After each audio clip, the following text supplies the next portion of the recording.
asociación y presidente de la misma hace algunos años, que nos va a tratar, va a desarrollar la ponencia El médico de familia y la prevención del carcinoma colorectal.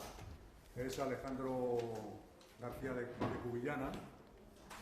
Es un hombre, un doctor, licenciado por la Facultad de Medicina de Cádiz en el año 88. 88. Hace algunos años ya. Ha sido médico de urgencia en diversos pueblos de Cádiz. También ha ejercido la medicina privada tanto en Cádiz como en Madrid. Y a partir del año 2008 pertenece al Servicio Madrileño de Salud en atención primaria. Actualmente trabaja como médico de familia en Cenicientos, Madrid.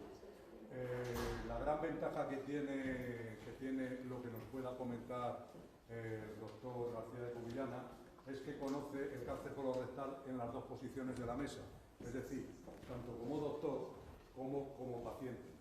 Porque en el año 2007, ¿me equivoco? 2007. En el año 2007 le diagnosticaron un cáncer colorectal. Entonces, la mayor experiencia que pueda tener y la mayor visión que pueda tener, la empatía que se pueda tener entre médico y paciente, en él confluyen de una forma determinante. Luego, desde el punto de vista social, ya lo he dicho antes brevemente, es un hombre que está comprometido con el asociacionismo, forma parte de Europa Colon desde hace bastantes años, incluso ha sido presidente de Europa Colon en una temporada que duró 2 o 3 años aproximadamente. Un añito. Y bueno, es un hombre dedicado a la sociedad civil, como Carlos nos decía antes, que Carlos también pertenece a la Asociación Europa Colon. Es decir, aquí somos, todos los Ricolon somos de la Asociación Europa Colon. Dicho todo esto, Alejandro, todo el auditorio es tuyo. Bueno, pues muchas gracias, Emilio, muchas gracias por las palabras de cariño. Bueno, muchas gracias a Carlos, porque yo creo que la sesión de la mañana nos ha motivado a todos y a mí me motiva muchísimo, y sobre todo saber que no, aquí un ponente no hace nada sin vosotros, ¿no? Y sobre todo el por qué le estamos aquí y por qué lo hacemos de forma altruista, porque yo como Carlos lo hago de forma totalmente gratuita, y es para ayudar a los demás, y todos sabemos ayudar a los demás. Como bien ha dicho Emilio, yo puedo ayudar como médico, pero tengo la característica de haber padecido, como muchos de los que estáis aquí, un cáncer, y yo creo que eso nos ayuda a poder aportar más al enfermo, ¿no? El capítulo del que voy a hablar, yo no soy ningún experto, soy médico de familia, también bueno, he hecho cosas de alergia. Ha habido grandes expertos, ayer me parece que habló la doctora García Alfonso, habló del tratamiento, pero yo lo que quiero, mi ponencia es muy sencillita, y es dentro de lo que es la asociación, que nosotros lo que aportamos es conocimiento a pacientes con cánceres, la prevención, es decir, todos podemos ayudar, porque todos podemos tener un familiar que le tenemos que recomendar o tenemos que preguntarle al médico si realmente hay que hacerle alguna prueba a mi hijo o a mi padre o a mi hermano, por el hecho de que yo, como he tenido un cáncer, ¿qué hago yo con mis 10 hermanos que tengo en Cádiz? ¿Se hacen una colonoscopia? ¿No se la hacen? Creo que es una cosa que todos podemos tener en mente, pero que el médico de familia tiene mucho que aportar, ¿no? Si apagamos la luz, yo creo que se ve mejor la... también deciros que me interrumpáis, porque es muy cortita la charla y yo lo que quiero es que todas las dudas que podamos tener las podemos resolver entre todos, ¿no? A mí me gusta resaltar que el cáncer de colon no es porque lo haya padecido yo o muchos de los que estamos aquí, sino que realmente es un cáncer que es ahora mismo el de más prevalencia a nivel mundial. Si contamos a hombres y mujeres, es el cáncer más frecuente. Ha tenido mucho protagonismo el cáncer de pulmón, porque mata mucho, el cáncer de mama, porque afecta a muchas mujeres, pero actualmente en epidemiología es el cáncer más frecuente. Voy a hacer unas pinceladas de epidemiología, unas pinceladas de por qué se hace el cribaje en muchas enfermedades, y después voy a desarrollar un poco cómo se hace el diagnóstico de cáncer de colon y cómo se hace la prevención. En términos absolutos, el cáncer de colon actualmente a nivel mundial, cogiendo todas las edades y cogiendo todos los sexos, es decir, hombres y mujeres, el cáncer más frecuente es el cáncer de colon. No tenemos que olvidar que es el cáncer de mama o que es el cáncer de pulmón. Hay que hacer mucho hincapié en esto. Hay muchas personas que tienen un cáncer y lo peor, que muchas no lo saben. En España, según el dato del Instituto Nacional de Estadística, el año pasado, en el 2013, 25.000 afectados, 25.000 casos nuevos, de los cuales mueren un 40%. Muy importante. ¿Qué es lo que está pasando? Que gracias a la sociedad científica y al Ministerio de Sanidad se creó hace unos años, en el año 2008, la Alianza para la Prevención del Cáncer de Colon. Estamos logrando que la gente conozca cuáles son los síntomas de inicio de un cáncer y qué es lo que hay que hacer. Nos está costando trabajo. En Madrid tenía que estar implantado el programa y todavía no está implantado. Creo que está en Cataluña, en País Vasco, en Valencia, Andalucía ha empezado, pero España, yo ahora mismo soy médico de familia, a mí todavía no me ha llegado una instrucción para yo hacerle un cribaje a mis pacientes mayores de 50 años, que después veremos cómo se hace. ¿Todo bien? Como con Carlos, estamos 10, ¿no? Estamos 10. ¿Por qué se hace el cribado en el cáncer de colon y en muchos cánceres? Actualmente está el consenso internacional es con 3 cánceres. Uno es el de mama, hay que hacer una mamografía a mujeres mayores de 50 años cada 2 años. El cáncer de cervix también en la mujer, que hay que hacer una citología cada 3 años en mujeres menores de 35 años, mujeres que hayan tenido relaciones, y cada 5 años en mujeres hasta los 65 años, que se deja de hacer la prevención del cáncer de cervix porque ya es raro que aparezca. Como sabéis, está producido por el virus del papiloma humano y por eso vacunamos actualmente a las niñas de 13 años. ¿Requisitos que tiene que tener una enfermedad para hacer el cribado? No puede hacerse en todas las enfermedades, no podemos hacer cribado de diabetes a todo el mundo, cribado de estrabismo a todo el mundo. Hay 5 requisitos que tiene que tener una enfermedad para poder hacer cribado. Tipo de enfermedad importante en gravedad, causa muchas muertes y también muchos gastos, que hoy en día la economía, como dijo Carlos, ahí las crisis se crean, o las creamos nosotros, pero son muy importantes. Importante en gravedad, magnitud y repercusión social. Muere gente joven por culpa del cáncer y del cáncer de colon. Buen conocimiento de la historia natural de la enfermedad. Sabemos que el cáncer de colon aparece un pólipo, que puede ser benigno o maligno, pero ese pólipo, si no lo quitamos, va creciendo y al final se hace maligno. Después invade los linfáticos y aparecen las metástasis. Requisito número 2, para poder hacer un cribado. Si no conocemos la historia natural de la enfermedad, no lo podremos hacer. Un tratamiento adecuado mejora el pronóstico de la enfermedad. No es lo mismo operar un pólipo en estadio 1 o un cáncer in situ en estadio 1 que quitar una metástasis ya, un enfermo que tiene metástasis en el hígado, que gracias a Dios los estamos operando, se están operando, los cirujanos están haciendo una cosa buenísima últimamente, que se operan en estadios 4 y salen adelante. Pero no es lo mismo. Tiene que pasar por quimioterapia, tiene que pasar por una cirugía muy agresiva, como puede ser la extirpación de una parte del hígado. La asistencia de una prueba diagnóstica. Esto nos ha costado convencer sobre todo a los gerentes. Tenemos la colonoscopia, que es la prueba oro, después la veremos. Pero tenemos una prueba que es muy barata, que es la sangre oculta en heces. Si no existe una prueba barata y que la pueda abarcar a todo el mundo, no podemos hacer un screening.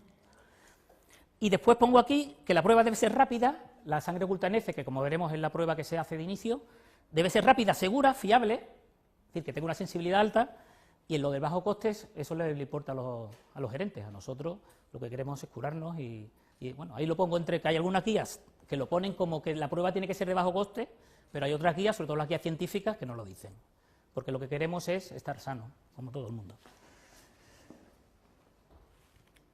Bueno, vamos a entrar un poquito en el cáncer de colon, como voy a ver después cómo se hace el cribado, un poquito también ver los estadiajes y ver la anatomía del colon. Como sabéis, el colon pertenece a una parte del tubo digestivo que va desde la boca hasta el ano, que es una víscera hueca, y todos sabréis que el cáncer puede aparecer sobre todo en 2 sitios, el cáncer de colon. Se llama cáncer colorectal porque puede aparecer en el colon, que es la continuación, si vemos aquí, aquí estaría todo el intestino delgado, que tenemos 9 metros de intestino delgado, y aquí empezaría el colon. El ciego es la primera parte, con el apéndice, después está el colon ascendente, el colon transverso, el colon descendente y el recto. Yo hablo aquí colon, pero es colorectal. Es decir, el recto no es más que una parte del tubo digestivo y del intestino grueso. Lo que pasa es que después, para la hora del diagnóstico y del tratamiento, tiene unas características especiales que no me voy a meter muy en detalle, pero que sepáis que la histología, es decir, el tipo de células malignas que tiene el cáncer de recto es igual que el del colon.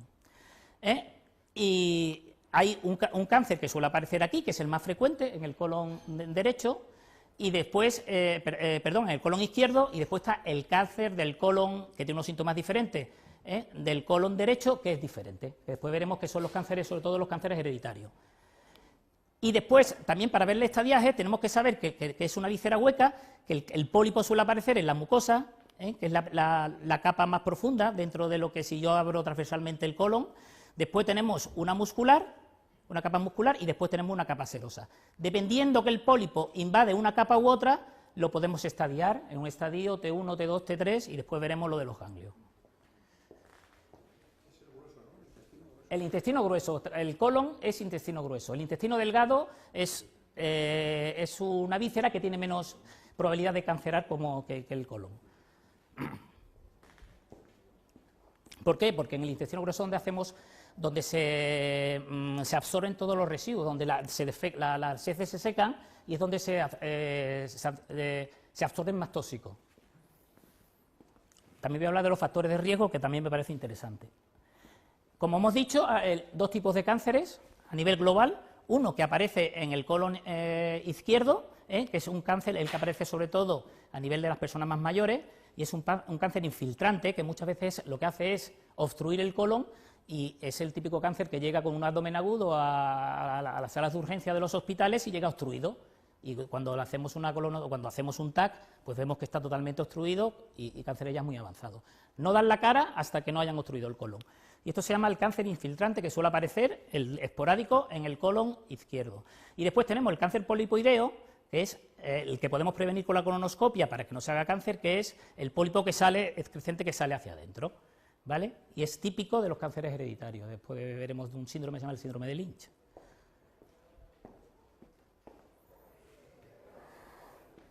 Esto es muy interesante. ¿Por qué? Porque siempre estamos hablando del cáncer hereditario, que hay que hacer mucha colonoscopia a los pacientes, a los familiares de los pacientes que han tenido una poliposis adenosa familiar o ha tenido un cáncer de colon no polipósico, se llama el síndrome de Lynch. Aquí es donde tenemos que hacer la prevención, el 70%. Yo no sé vosotros, pero yo tuve un cáncer esporádico, no sé, Carlos tuvo un cáncer esporádico. La gente que conozco, el 70% han tenido un cáncer esporádico. ¿Qué es un cáncer esporádico? Es un cáncer donde no hay, en mi casa somos 2 padres, 10 hermanos y yo, y no había cáncer, y aparece una persona con 43 años, no hay historia familiar. Al parecer, haciendo estudios, sobre todo en las piezas que se extirpan, hay una mutación genética en una célula somática. Una célula somática es una célula ya enferma, ¿vale? La célula germinal es una célula no enferma. La mutación genética aparece ya cuando yo le hago un análisis a la pieza tumoral, ¿vale? Y ahí hay mutaciones, por eso está muy en boga lo de análisis de los genes y todas estas cosas. Después ver un poquito de lo que es la genética en el cáncer.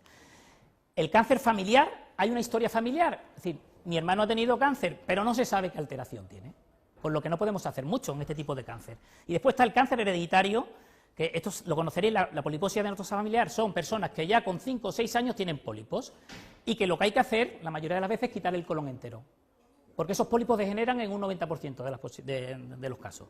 Y después está el cáncer hereditario no polipósico, que se asocia a cáncer de ovario y a otro tipo de cáncer de útero, y se llama síndrome de Lynch, y también aparece en gente joven, menores de 40 años. ¿Queda claro? La clasificación etiológica me interesa más que la clasificación morfológica. Esto un poquito ya de especialistas, ¿no? El cáncer de colon esporádico, es decir, el que tenemos la mayoría de las personas, suele haber una mutación en un gen que se llama el gen KRAS, que si los que asististeis ayer a la sesión de tratamiento hablarían de que hay tratamientos que si está el gen mutado no sirven para nada, ¿vale? Pero bueno, es una cosa un poco de especialista. La poliposis familiar, que es uno de los cánceres hereditarios, hay una mutación somática, es decir, ya las células normales están alteradas. Mutación somática significa que ya hay células normales ya afectadas. Y la mutación en el síndrome de Lynch, que también están, bueno, estos genes que son afectados. Es decir, que parece que genéticamente podemos estar predispuestos a padecer un cáncer. Factores de riesgo, importantísimo, la prevención. Después está la persona delgada que no fuma y tiene cáncer, ¿no? Y bueno, pero te ha tocado. Pero sí que es muy importante que no podemos ganar papeletas. Es decir, si yo, aparte de ser persona, puedo coger un cáncer, aparte fumo o aparte estoy gordo, pues eso es lo que hay que evitar. La alimentación y el ejercicio físico es lo fundamental para la prevención. Es decir, son los factores de riesgo más importantes, más prevalentes. El exceso de calorías va con la obesidad. Si yo como mucho, me meto más calorías, sobre todo si son grasas, más posibilidad de tener un cáncer de colon. Las carnes rojas, eso está en todos los manuales desde que se está haciendo estudios en el cáncer de colon, porque aparece. Es mejor tomar proteínas de animales, de pescado, más que de animal, y como sabéis, un 30%. Es decir, la dieta tiene que ser igual que la de todo el mundo, un 60% de hidrato de carbono, un 30% de proteína y un 15-20% de grasa. Pero si este consumo de proteínas lo hacemos de pescado o proteínas vegetales, mejor. Frutas y verduras es bueno para todo, es un factor protector, es decir, que importante. Ejercicio físico, estar delgado es un factor protector. El ejercicio físico evita 2 cosas, el estar gordo, y también evita el estreñimiento, que también es el factor importante. Personas que son estreñidas, cuidado con el cáncer de colon. El tener un síndrome hereditario, de esto ahí no podemos nosotros hacer nada. Mi padre tiene un síndrome de Lynch, pues yo me tengo que hacer las pruebas porque puedo tener un síndrome de Lynch. Una enfermedad inflamatoria intestinal, no sé si conocéis lo que son la enfermedad de Crohn y la colitis ulcerosa, son enfermedades inmunológicas del colon, hay una inflamación y esos pacientes, antes se decía que solamente la colitis ulcerosa era una enfermedad de predisposición, pero se sabe que el Crohn, que es más frecuente que la colitis ulcerosa, también pueden enfermar de cáncer. Estos pacientes, como veremos, tienen que estar más vigilados que la persona normal. El alcohol. El alcohol es una cosa que antes no se decía y ahora se dice que pasar de 25 gramos es una copa grande de vino Rioja o de vino de tu tierra, ¿sabes? ¿Cómo se llama el vino de tu tierra? El somontano. O un par de cervezas. Es decir, el alcohol se puede beber, tiene muchos factores positivos de protectores, pero si lo hacemos en exceso, como en todos, ¿no? Puede ser malo. Esto es una cosa de especialista, el estreptococo, que es una bacteria que si contamina el colon hace que ese colon pueda ser más vulnerable al cáncer. Con la aspirina no se había escuchado algo, pero se han hecho muchos estudios que parece que la aspirina, igual que previene para los accidentes cerebrovasculares, tomar 100 miligramos de acetilsalicílico, de aspirina todos los días, puede prevenir el cáncer de colon. No se hace, pero ahí está. Bueno, un tipo de operación, ¿perdona? El adiro es la aspirina. Lo puede prevenir de factor protector como el ejercicio. Factores de riesgo, pero he metido dentro de los factores de riesgo, el factor de riesgo puede ser que lo mismo lo facilita que lo empeora. Factores de riesgo siempre es que empeora, pero aquí he metido dos factores protectores, uno es el ejercicio físico y otro es la aspirina. Y las verduras también es factor protector.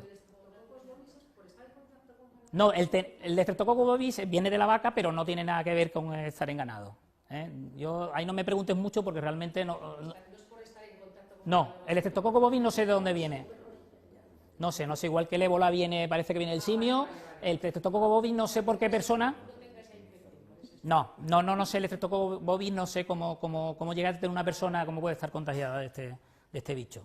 Pero vamos, que son cosas de libro, que esto no se ve todos los días en la consulta. Veíamos, ¿no? Si pasamos para atrás, veíamos que si yo cojo un pólipo y lo tengo aquí pegado en la mucosa, será estadio 1, sería carcinoma in situ. Yo esto hago una colonoscopia, porque tiene sangre oculta en EC positivo, quito el pólipo y he curado la enfermedad. Esto es muy importante. Esto es lo que a mí me gustaría que salgáis de esta ponencia con las ideas bien claras, de que si yo cojo un pólipo en estadio que solamente tiene afectada la mucosa, es estadio 1, solamente lo voy a tener que operar, no lo voy a tener ni que cortar el colon, sino solamente con una pinza que trae el colonoscopio, lo quito y yo me he curado. Puede invadir la segunda capa, que es la muscularis mucosa, la muscular, que está aquí, y ya sería un estadio 2, igual nada más que habría que operar, quitando una parte de colon no habría que dar ni quimioterapia, estadio 2, se discute ya si en el estadio 2 tenemos que dar quimio o no, y después si invade la serosa es muy probable que por aquí hay una cadena de ganglios que llevan la linfa hacia el hígado y que haya metástasis y estamos en un estadio avanzado, que las cosas se complican mucho, sigue habiendo una mortalidad de un 70% en los pacientes con estadios avanzados, ¿vale?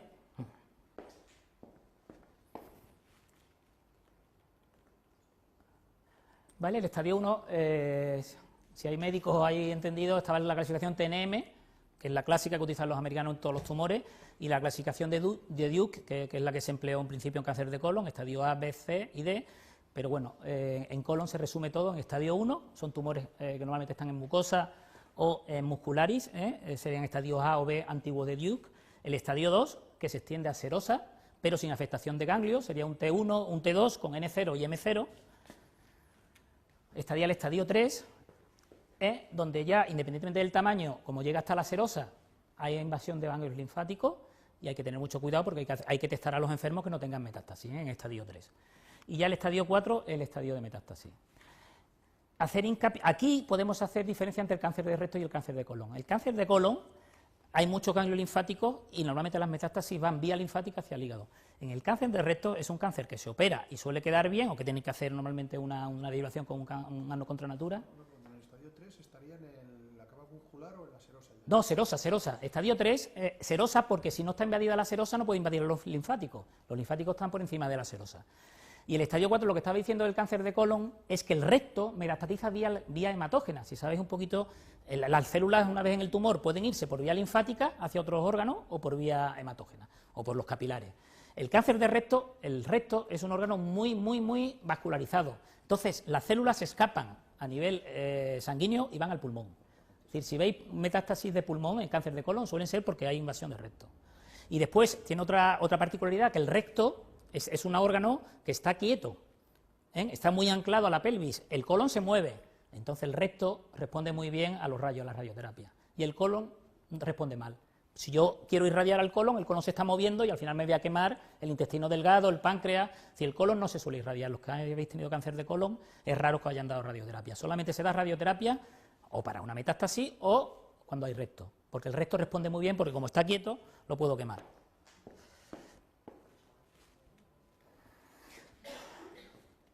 ¿Podemos ayudar a los demás? Los médicos mucho, pero también vosotros conociendo cuáles son los síntomas. Muchas veces se descubren estadios avanzados, porque no se sabe. Antes se sabía mucho que si una mujer tiene un bulto en el pecho tiene que ir al especialista, pero no se sabe si una persona era estreñida y ahora tiene diarrea, si tiene que ir al médico o no. Pues esto es lo que tenemos que hacer hincapié, la gente que hemos padecido esto, y podemos ayudar a los demás. La rectorragia es el síntoma principal. Es decir, cualquier sangrado que muchos pacientes achacan a las hemorroides, a veces son tumores, ¿no? Y es muy importante. Mi caso os puedo contar que fue sangre roja fuera de la defecación, muy importante. Si tú tienes un sangrado sin ir al váter, probabilidad de tener cáncer de colon alto. Cuando has hecho pacientes, pues hay médicos que te diagnostican lo primero de que tienes hemorroides, ¿no? Que no es el paciente. Que no es el paciente, que no es el paciente. Pero ahí está la labor también nosotros de asociaciones de pacientes, que es que podemos ayudar a que los médicos nos ayuden a nosotros. Es decir, lo de que el médico, la rectorragia sea por la... No es una cosa que no haya pasado mucho, ha pasado mucho. Ya lo que pasa es que nos están enfocando ya rectorragia, cáncer de colon. Pero eso han pasado muchos años. Han pasado muchos años. La obstrucción intestinal, tipiquísimo en ancianos. Ancianos que tienen sangrado por las heces, creen que son las hemorroides, que tienen estreñimiento, que tienen diarrea, empiezan a perder peso y van un día obstruidos al hospital. Se lo pone muy mal el médico de urgencia, le hacen un TAC y tiene un cáncer de colon en estadio 4.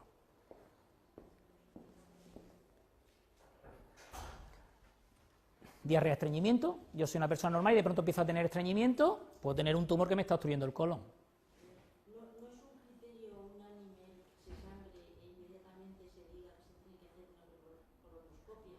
Se lo digo porque yo conozco un caso en que en 2 ocasiones se fue a Puerta de Hierro y a otro hospital, precisamente con sangrado, y no le dieron importancia.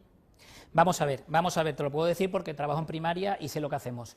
Una rectorragia mayor de 50 años, obligatorio colonoscopia, de forma urgente preferente. Vamos a ver que a partir de los 50 años, que somos poblaciones de riesgo medio, tiene que hacerse sangre oculta en heces. Pero si yo he tenido un sangrado, la sangre oculta en heces me va a salir positiva, porque es que no es oculta, es sangre visible. Es decir, que ya nos pasamos esa prueba, ¿vale? Está muy bien la pregunta porque realmente el médico que no le haya pedido una colonoscopia a un paciente que venga con rectorragia está haciéndolo mal. Otra cosa es que sea una persona muy joven. ¿Vale? En los ancianos tampoco es difícil ver esto. Pacientes que no tienen síntomas en el colon, sino que lo que tienen es anemia. Se va perdiendo sangre por el colon, y cuando yo me doy cuenta, el paciente está pálido, y lo que le haces tú es un hemograma y tiene la hemoglobina por los suelos. Posiblemente pueda tener un cáncer.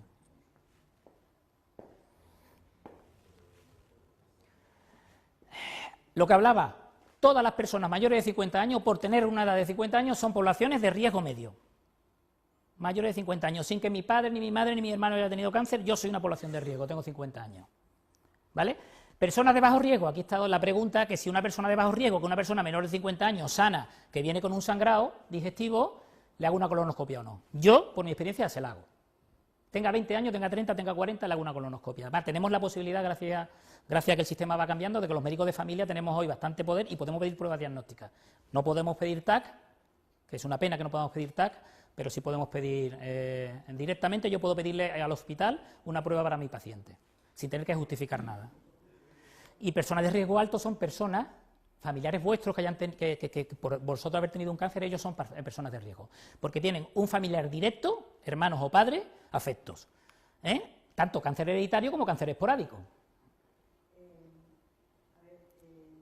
Yo tengo antecedentes de cáncer de colon por parte de padre y por parte de madre. Sí. Lo que pasa es que a mí, bueno, a nosotros, a mis hermanos y a mí nos han dicho que no somos pacientes de riesgo, puesto que mis padres desarrollaron el cáncer mi madre con 65 años recién cumplidos y mi padre con 68. Falso. Eres persona de riesgo. No, aquí no hay límites de edad. Os han rechazado pruebas genéticas y todo por dicen que no están de riesgo. Es decir, a mí en concreto. Nada, pues yo tendrías que irte a un servicio donde haya un comité de tumores y que se ponga el caso, porque realmente la edad no, lo que es científicamente no está demostrado que no sea un factor de riesgo. Es decir, hablamos de cáncer familiar directo y sin edad. Si has tenido un hermano que tiene 20 años ha tenido cáncer, como si ha tenido un abuelo con 5, abuelo no porque no es familiar directo, un padre con cáncer con 70 años. Eso no es así, no es así. Pero bueno, como son protocolos muy modernos y bueno, todavía no hay un consenso. Prueba que se debe hacer todo el mundo. Si hay alguien aquí que tiene más de 50 años y no tiene riesgo porque no ha tenido algún familiar, tiene que pedirle a su médico de cabecera sangre oculta en heces. Muy barata. Se empezó a hacer con la prueba del agua oxigenada, pero se demostró que el agua oxigenada detecta también sangre de la morcilla, del animal, ¿sabes? Entonces hay que hacer una dieta especial para que no te salga positivo, falso positivo. Entonces el test que se ha aprobado a nivel del Estado español es el test inmunológico, que ahí no hay que hacer dieta. Ahí si detecta sangre, la prueba es sangre humana, es sangre tuya, ¿vale? Es solamente llevar 3 muestras de 3 días diferentes al médico en un botecito y analizan. Si en una de las 3 muestras es positiva, el paciente directamente, si un paciente de riesgo medio, tiene que hacerse una colonoscopia. Es decir, no podemos hacer una colonoscopia a todo el mundo de entrada, por lo que veíamos de las pruebas diagnósticas, tienen que ser rápidas, seguras y lo del bajo coste. Una colonoscopia puede costar unos 200 euros y esta prueba vale 2 euros, ¿vale? Hombre, yo creo que hoy en día la medicina no es una medicina paternalista, es una medicina de consenso, y donde yo creo que los médicos más o menos estamos abiertos a decir, oye, que he leído, que el doctor García Cubillana me dijo que me tenía que hacer una sangre oculta en heces. Yo creo que si vivís en Ceniciento, que es la fotografía esa que visteis antes al principio, el doctor que hay allí te la va a hacer seguro. Pero si no tienes ningún síntoma, no hay lugar a hacerla. ¿Qué es una prueba de cribaje? Una prueba que se tiene que hacer toda la población. Cuando reúne unos criterios, los criterios son, soy paciente de riesgo medio porque tengo 50 años. Igual que a ti te va a llamar tu comunidad, no sé de dónde eres, de aquí de Madrid, y te van a decir que a los 50 años te va a llegar una carta diciendo tienes que ir a hacerte la mamografía al autobús ese de la Asociación Española contra el Cáncer a detectarte si tienes un cáncer de colon. O tu médico, no sé si te lo dirá, te tienes que hacer una citología. ¿Cuánto tiempo? ¿Desde el embarazo no te haces una citología? Pues tienes que hacerte una citología para prevenir el cáncer de cervix. Sí, pero vamos a ver, hay casos que se escapan, el mío en concreto. Yo no tenía ningún síntoma, tenía 46 años. Y fui cuando tenía la rectorragia. No eras población de riesgo, eras riesgo bajo. Mi tumor, estadio 4. Riesgo bajo. Si es que, vamos a ver. Quiero decir que la prevención está muy bien a lo mejor precisamente en el cáncer de mama, pero en este caso, para algunas personas sí, pero en concreto para mí no. Bueno, claro, siempre... Ya llevaba con ello 10 años desde que se formó, Por sin mu- ningún síntoma. De acuerdo, por mucho que hagamos mamografía a las mujeres, se nos escapa mujer en estadio 4 todavía. Es decir, que siempre está el que se sale de la curva de Gauss. Pero esto está hecho a nivel de estadística. La mayoría de cánceres de colon aparecen de 50 a 75 años. ¿Cuándo tengo que hacer el cribado? En esos pacientes. Si yo tengo una sospecha por una sintomatología, por una rectorragia o porque estoy perdiendo peso, está claro que me tengo que hacer una colonoscopia. Pero vamos a ver, las cosas ocurren. Las cosas ocurren pero lo que pasa es que, bueno, yo con lo de Carlos me quedo muy bien. Pues yo soy hombre 10 y a mí lo que me ha pasado por el cuerpo es una tontería. Yo no vivo allí donde está el ébola, no vivo en Sierra Leona, que es donde lo pasan mal. Pues yo, gracias a Dios, me he curado, ahora hago mis revisiones y eso es lo que tenemos que pensar. No vamos a pensar que es que el médico, cuando yo fui con 43 años, fui con una rectorragia y no me hizo una colonoscopia. No sé si me explico, que yo entiendo todos los casos. Yo tuve la suerte de que yo era médico y entonces yo al sangrado mío le di mucha importancia, pero si no hubiese sido médico igual ya no estoy aquí. No, a mí desde el primer momento, la colonoscopia inmediatamente. ¿Pero cuántas veces había sangrado? Más de una. Unos días antes. Claro. Bueno, quedaros con 2 pruebas. Sangre oculta en heces, barata, y la que se tiene que hacer todo el mundo cada 2 años a partir de los 50 años. DNA fecal nos la quieren vender, es una prueba carísima, lo que hace es medir, en vez de medir la sangre, lo que mide es si hay mutación en las células, ¿vale? En células que están en el material fecal. Es una prueba que es bastante más sensible, es decir, detecta muchos casos, pero es muy cara. ¿eh? No la podemos, el Estado español no la puede subvencionar. La rectosigmoidoscopia se planteó al principio en los tumores de recto, pero claro, es que la rectosigmoidoscopia nada más que ve el recto, es un tubo más rígido que el colonoscopio, es mucho más cortito y no llega al colon derecho. Entonces, prácticamente no se hace para prevención de cáncer de colon ni para curación. Gold estándar. Gold estándar es prueba oro. La prueba mejor en Estados Unidos, pasan de la sangre oculta en heces y van a colonoscopia. Personas mayores de 50 años y tienen un seguro que se pagan, porque allí se tienen que pagar los seguros, se hacen una colonoscopia cada 2 años, cada 5 años. En España, si la sangre oculta en heces es positiva o si hay un factor de riesgo que me dice que tengo que hacer colonoscopia. ¿Vale? Pero es la prueba principal. Es una prueba que evalúa todo el colon, me dice si tengo un cáncer en el recto o si lo tengo en el colon, en el ciego. Puede ser curativo, como dije antes. Me puedo quitar el pólipo de la mucosa y me he curado. Y no me tienen que cortar el colon. 1 por 1000 complicaciones. Yo le doy mucha importancia a esto. Los pacientes mayores, ancianos, cuando le hacen muchas colonoscopias, a veces pueden perforar el colon en una de las colonoscopias. Entonces, bueno, eso es un riesgo que tiene la prueba, pero es el único riesgo. Lo pesado que es hacer la preparación, es importante que los pacientes que se hagan colonoscopia estén muy bien preparados, 24 horas en ayuna con una serie de laxantes, y que te insuflan aire y no está exento de riesgos, ¿vale? Que lo sepáis, no se puede hacer una colonoscopia. A mí la gente que me dice, me hace una colonoscopia, digo, bueno, ¿y por qué? Tiene riesgo. Artelasi está dentro de personas con factores de riesgo. Colonoscopia virtual, en los hospitales privados, mucho. ¿Qué es lo que pasa? Que veo bastante el tumor, pero no puedo acceder a él. No lo puedo quitar. Si es un pólipo estadio 1, voy a tener que hacerme una colonoscopia virtual y después me voy a tener que hacer una preparativa para el colonoscopio. ¿Vale? Yo me quedaría con colonoscopia y sangre oculta en heces. Sedación, ¿no? Sedación, ya se ponen en todos los hospitales midazolam, sin pedirlo. Bueno, ¿No? Bueno, pues pedirlo. Si lo pides, pero no lo sabes. Pedirlo, eso es como la epidural, ¿no? En los embarazos, ¿no? Que si no la pide no te la ponen.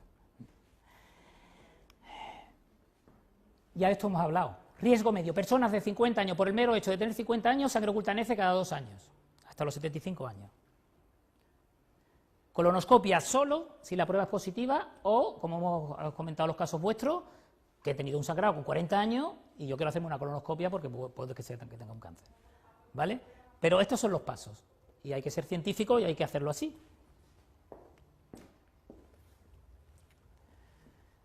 Alto riesgo. Mi hermano que ha tenido cáncer tiene que hacerse una colonoscopia. Colonoscopia cada 5 años. A partir de los 40 años. Es decir, si yo tengo hermanos, yo tuve un cáncer con 43 años, se tiene que hacer una colonoscopia. Todos mis hermanos que tengan mi edad, incluso hermanos que tengan 10 años menos de 43, con 33 años se tendría que hacer una colonoscopia. Esto es lo que dicen las guías. ¿Vale? Todo el mundo, todos los hermanos de un paciente que ha tenido cáncer se tienen que hacer una colonoscopia, por el mero hecho de ser una persona de riesgo. ¿Vale? Cada 3 años se han detectado un pólipo. Si la colonoscopia ha sido negativa, se sabe que los pólipos crecen 1 centímetro de media al año y que se hacen malignos cuando tienen 2 centímetros. Entonces no tiene sentido. Si tú te haces una colonoscopia, a los 3 años puede tener el pólipo 3 centímetros, en caso de que el pólipo creciera en el momento después de haberte hecho la colonoscopia. Es decir, que el consenso es cada 5 años, solamente cada 3, si a ti en la revisión, por ejemplo, yo a mí hay revisiones que me la programan a 5 años y otras revisiones que me la programan a 3 años porque hay años que tengo pólipo. Entonces depende, pero vamos, si no hay pólipos, si no hay antecedentes de cáncer, en la persona es 5 años la colonoscopia, ¿vale? No sé cómo estáis vosotros, como a la gente que es operada, pero a mí la colonoscopia me la están haciendo cada 3 años. No. Tú te operas, te hacen una colonoscopia de revisión a los 6 meses, otra al año y otra a los 3 años. Si te la hacen antes, no tiene sentido. Y después te la van distanciando cada 5 años. Si no aparece pólipos en ninguna de las ocasiones. ¿Sí? Pero hace 3 años y me las hacen cada 6 meses. ¿La colonoscopia?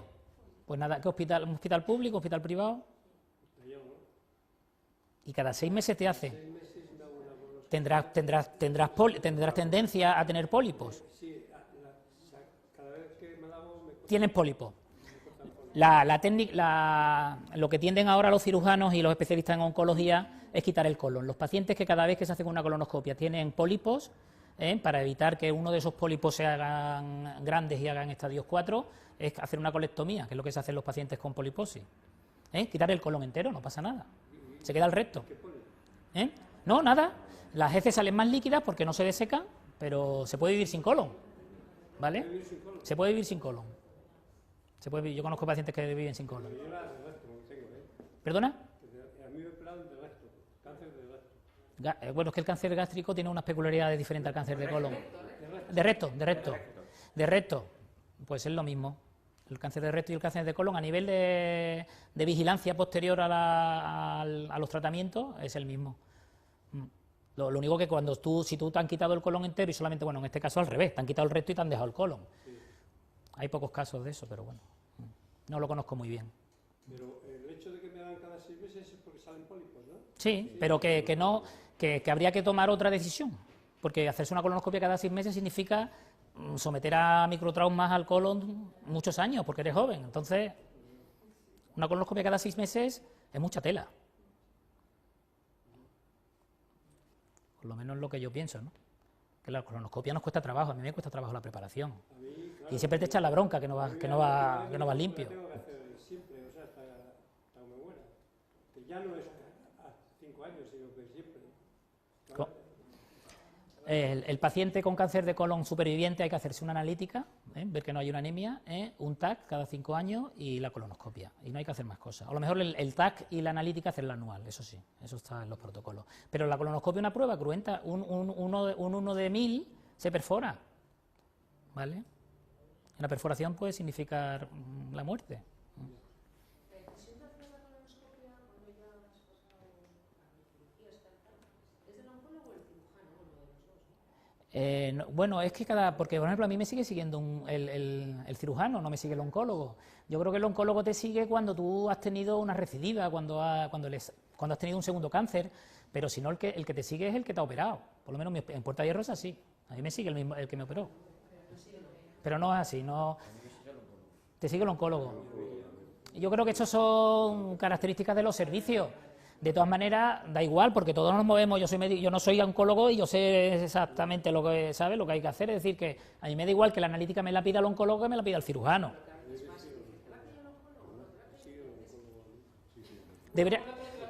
Para mí que la enfermedad debería de pertenecer al médico de familia y al oncólogo. Pero bueno, hay hospitales, en el Puerta de Hierro a mí me sigue un cirujano. Y hay otros hospitales que a lo mejor te sigue el de radioterapia, ¿sabes? O el gastroenterólogo, el que te hace la colonoscopia. Hay sitios donde te lleva el gastroenterólogo.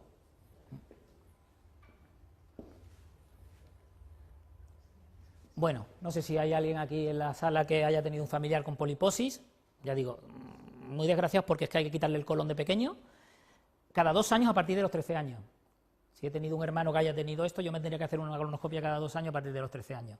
Hasta los 40 años de edad, que si me han descubierto de que yo al final no desarrollo pólipo, aunque tengo un familiar directo, pues me lo hacen cada 5. Siempre llegamos a los 5 años, ¿vale? Colectomía total se aparecen pólipos. La poliposis adenomatosa familiar, una enfermedad poco frecuente, pero cuando existe una predisposición a padecer cáncer altísimo, se quita el colon y viven con niños que viven con el recto solo. ¿Vale? Y entonces cuando hago la colonoscopia cada 3 años, lo que hago es una rectoscopia, lo que miro es el receptáculo que me han dejado para ir al baño. Son niños. Normalmente se espera a los 15 años operarlos. El síndrome de Lynch, ¿te acuerdas que tuvimos en la asociación un chico que tenía un síndrome de Lynch? Colonoscopia cada 2 años a partir de los 20 años. Es menos predisposición que el otro, que el familiar, que la adenomatosis familiar, pero también alto grado de desarrollar cáncer los que tienen el síndrome de Lynch. Y estos también, colonoscopia cada 3 años. Estos son más peligrosos. Bueno, y soy yo con un paciente muy agradecido en mi consulta, que al final los médicos tenemos que estar agradecidos a los usuarios o a los clientes o como queréis decirle. Y bueno, yo estoy aquí y se lo debo a ellos. Y nosotros a vosotros. Un aplauso.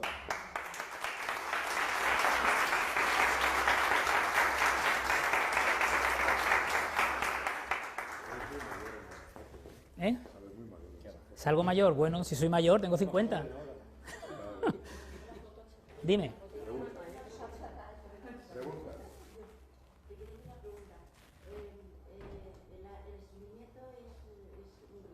Factor predisponente, sí, factor de riesgo.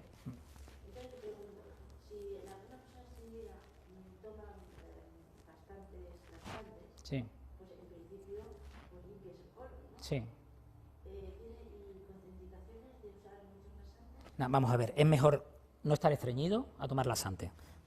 Yo tengo una población muy mayor, Cenicientos, si conocéis un pueblo que está ya lindando con Ávila, y mis pacientes, yo tengo un 40% en el cupo mayores de 60 años, un cupo muy alto de pacientes. El estreñimiento es un mal de nuestra sociedad, no sé si es que nos movemos poco, comemos mal, pero la gente está estreñida. Entonces, yo lo primero que digo es dieta y ejercicio, pero es que no lo digo yo, lo dice el cardiólogo, lo dice todo Dios, que es lo que pasa, que hay pacientes que hacen dietas y toman mucha verdura. En mi pueblo hay una huerta estupenda y toman muchísima verdura y se mueven y siguen estando estreñidos. Entonces, pues bueno, yo utilizo las laxantes que son... hay uno que se llama el dulcolaso. Lo que hacen es estimular un poco la contractilidad. Pero por desgracia lo único que pasa en la Seguridad Social aquí en Madrid es las hierbas, el plantaben. El plantaben lo que hace es aumentar el tamaño del bolo fecal y no es bueno para el colon. Es decir, el plantaben para un estreñimiento así ocasional, sí, pero para tomarlo todos los días prefiero un estimulante del colon. De tipo dulcolaso hay mucho en el mercado, pero lo tienes que pagar. Pero eso de que sea malo, no. Lo que sí es malo, no sé si aquí hay alguien en la sala que lo habrá escuchado o se lo hayan hecho él, es ponerse enemas de limpieza. Es decir, yo he tenido pacientes que han venido a la consulta, doctor, recéteme un enema Casen de limpieza porque todas las semanas del centro de salud donde yo venía me ponía un enema. No, el colon hay que hacerlo trabajar. Y si no lo haces trabajar con tu ejercicio y con tu dieta, tómate un estimulante de la motilidad. Se está poniendo muy de moda la limpieza del colon a través de los enemas. No, y otra cosa que da muchas veces los médicos, la lavativa que tomamos, que es un laxante osmótico, que está feísimo, la solución Boom o otra que hay, que la toman cuando están estreñidos, no para limpiarse el colon. Eso no se debe hacer. No, porque si yo tomo eso mucho, pues al final puedo tener un cáncer por culpa de, ¿sabes?, de hacer una hipermotilidad en la fibra, la muscular. Pero la pregunta es, ¿prefiero tomar un laxante a estar estreñido? Yo como médico sí. Tomar un laxante antes de estar estreñido. El estreñimiento es lo peor para el colon. Absorbe todas las toxinas. Yo quería preguntarte, los preparados que dan para hacer la colonoscopia, bueno, aquí la tenía en Madrid, ya sabemos los que dan, ¿no? Hay dos. Los 19 sobres que estoy tomando, que a mí me parece latoso, no lo sé muy bien.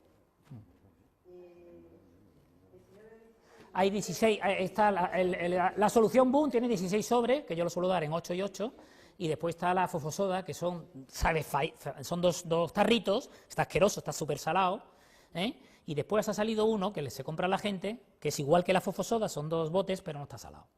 Te gastas el dinero, pero es lo que hay, yo me tomo la fosfosoda, me parece mejor que lo de los sobres. es que lo de los sobres, vamos, yo lo he tomado y es tan desagradable que al final termino vomitándolo. Porque me parece que, o sea, después del octavo sobre, cada 20 minutos, terminas ya... Pero también entiendes que... Debería pensar también un poco en el paciente, en lo que tiene que tomar y en que si hay otras cosas que sean más digeribles. Pero entendéis que limpiar el colon es muy difícil. Es decir, el colon está teniendo heces de 2 días antes de yo hacerme la colonoscopia. Nos han dejado un día sin dieta, pero habría que dejar 2 días sin dieta, 2 días en ayuno. Entonces, limpiar el colon, si no diéramos una solución Boom o fosfosoda, nadie iríamos preparado la colonoscopia. Y tener en cuenta que si yo me meto en el colon con un visor y está lleno de heces, es que no voy a poder quitar ni pólipo ni voy a poder hacer nada. Entonces, a mí me echan la bronca siempre, pero es que yo lo entiendo, porque no ven bien el colon y si después aparece un pólipo a los 3 años, ¿la culpa es del médico o es mía que no me he lavado bien, que no me he limpiado bien? No sé cómo se llama, porque los pacientes lo compran en la farmacia y no sé cómo se llama. La fosfosoda es el que dan aquí en la Comunidad de Madrid si tú no quieres la solución Boom. Fosfosoda. Es menos molesto. Tienes que tomarte 5 litros de agua, que es lo molesto. Da igual, con los sobres que... ¿Se llama Fosfosoda. Por lo menos Puerta de Hierro lo dan. Fosfosoda creo yo que se llama. Fosfosoda. Boom, la solución Boom, solo los 16 sobres. Sí, pero puedes pedir la fosfosoda, sí, la puedes pedir. Pero está muy salada, si al final son los 5 litros de agua. Quería hacerle un comentario. Por favor. Escuchamos, por favor. Quería hacer un comentario de un familiar no directo que he tenido hace muy poco, donde pues, por un atasco de repente estaba en Valencia, se fue, le dijeron que era un atasco normal. Era atasco. Pero nada, no le hicieron nada, vino a Madrid, seguía, ya fue, se lo diagnosticaron inmediatamente y tenía un atasco grande. Sería en el colon y el colon izquierdo. Pues eso, tenía un tumor directamente, lo operaron a las 48 horas, le quitaron un trozo de colon. Y ahora va a someterse, ha empezado a quimio. quimioterapia. Y no tiene metástasis. Es uno que ha dicho afectado los ganglios linfáticos. Eso seguramente será propenso a tener metástasis. No. Somos muchos los que nos diagnostican estadio 3. Ahora mismo el estadio 3 hay un porcentaje de curabilidad de un 70%. Antes morían 50% cuando me operaron a mí. Ahora hay una... Yo soy estadio 3, me quitaron 40 céntimos. Estadio 3 es lo más frecuente, primero, porque todavía en el estadio 3 no hay síntomas. Es muy raro que haya síntomas. Yo tuve una rectorragia, pero no hay obstrucción intestinal, no hay pérdida de peso, no hay anemia. Normalmente el estadio 3 es el estadio peor y el estadio donde más gente se diagnostica. Si hacemos bien la prevención, posiblemente encontremos estadio 1 y 2. Y eso es lo que estamos. Y lo de la obstrucción es una pena, porque yo la experiencia que he tenido yo en urgencia es que todos los pacientes que han venido obstruidos a partir de 50 años, el 90% han sido cánceres de colon. Entonces a mí ya no se me escapan. Es decir, una obstrucción intestinal, el cáncer, además, si ha obstruido ya todo el colon, es un cáncer grande. El estadio T3, el más grande. Los linfáticos seguro, porque ha invadido la serosa, si estaba invadiendo por dentro, y la metastasia a distancia, pues frecuente. Es decir, que si fue obstruido, demasiado que no tenga metastasia en hígado. Si hay una rectorragia, ¿qué estadio suele ser? La rectorragia estadio 2-3. 2-3. En un estadio 1 es muy difícil que un pólipo sangre, porque son muy pequeños. Sí, 2-3. Entonces una persona menor de 50 años con un estadio 1 no se le va a poder detectar mientras le dé la cara. No se detectan. Claro, pero igual que tú con 80 años tendrás cáncer de próstata y no te lo han detectado. O cáncer de... Ten en cuenta que el cáncer es una degeneración de las células. Y hace 100 años las personas vivían 40 años. ¿Que no había cáncer? Claro que había, pero muy poco, porque a los 40 años, ¿quién tiene cáncer? Entonces las personas que tengan privado sí Hay cáncer, pero... puede someterse a revisiones anuales. Supongo que sí, pero...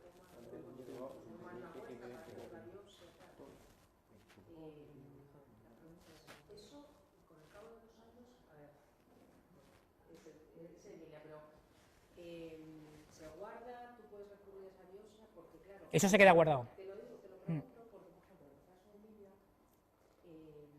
no hubo más biopsia que esa, y luego cuando la quitaron el tumor en la cirugía, pero hubo resección, ¿se dice?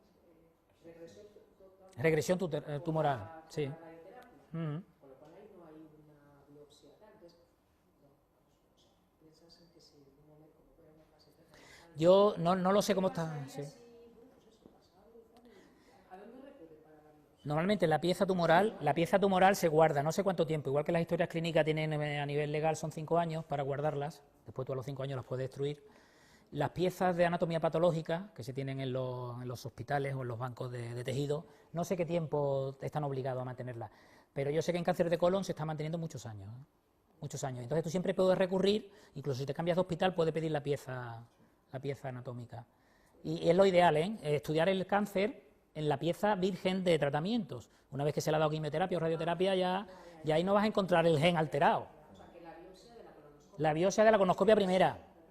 Y después de la extirpación de la pieza, que normalmente, bueno, ahora lo que pasa es que se hace la quimioterapia que llamamos coadyuvante o no sé cómo le llaman, que es de preparación. Es decir, yo tengo un tumor grande, tengo una obstrucción, le doy quimioterapia, la coadyuvante es la que se da a la vez. Pero, neoadyuvante, no sé cómo le llaman a la quimioterapia que se dan antes de la cirugía. Sí, pero antes no, antes te operaban directamente. Antes no había la quimioterapia antes. La radioterapia es cuando es recto, sí. Cuando es recto. No, las piezas hay que guardarlas porque como cada vez se descubren más cosas genéticas y por ahí van los tiros de los tratamientos. Yo no sé ayer García Alfonso si habló de los tratamientos modernos y van dirigidos a la célula. Los marcadores y de los RAS mutantes. ¿Alguna cosita más? Al principio, cuando comentabas lo de los factores de riesgo, pues quería saber si había algún estudio científico que apuntaba a la idea de que a largo plazo, cuando clorada, o sea, desinfectada con cloro, Sí. si a largo plazo eso puede tener algún efecto. Pero agua clorada, más clorada de la que hacemos. Nosotros tomamos agua clorada. El agua del grifo. No lo conozco, no. Yo ya te digo, yo no soy experto, yo soy médico de familia. No sé si los oncólogos te pudieran dar alguna respuesta. Yo lo que único así trabajo es con la aspirina, que ha habido mucho, y después con dieta y ejercicio, de eso hay muchísimo. Y después ahora con todos los fármacos que hay estos biológicos, ¿no? Que van dirigidos, son anticuerpos monoclonales que van dirigidos a moléculas ya afectadas, ¿no? A células ya con mutaciones. Desde luego tiene que haber algo, es decir, ningún científico ha dicho por qué está aumentando el cáncer de colon. Hay teorías, pero sí que es verdad que está aumentando. Antes, el cáncer de colon antes no era como ahora.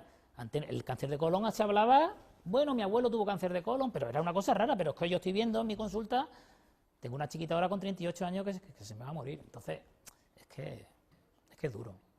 Se está viendo en estadios muy precoces. Es lo que estamos hablando, que algo debe haber, pero no se sabe. Lo de la carne roja lo llevan diciendo, pero ¿quién de aquí come mucha carne roja? Yo desde que me dijeron que tenía un cáncer de colon, yo no como carne roja. Yo no como carne roja. Yo tomo, pero muy de vez en cuando. Yo tomo cosas buenas. Tú cosas como buenas, y la carne roja está buena. Un chuletón, un churrasco. Que yo, el tratamiento que tenía que seguir era muy rígido. El vino del mejor. Más de 25 gramos. No, lo bueno. Todo lo bueno, ya está. Ahí lo que hace falta, yo creo que también ahí es una cuestión, y ahí entramos ya los psicólogos, que uno de los factores de riesgo es yo también estoy por ahí. El coco, el estrés hace mucho. Sí se habla, pero nunca lo quieren poner. Pero vamos a ver.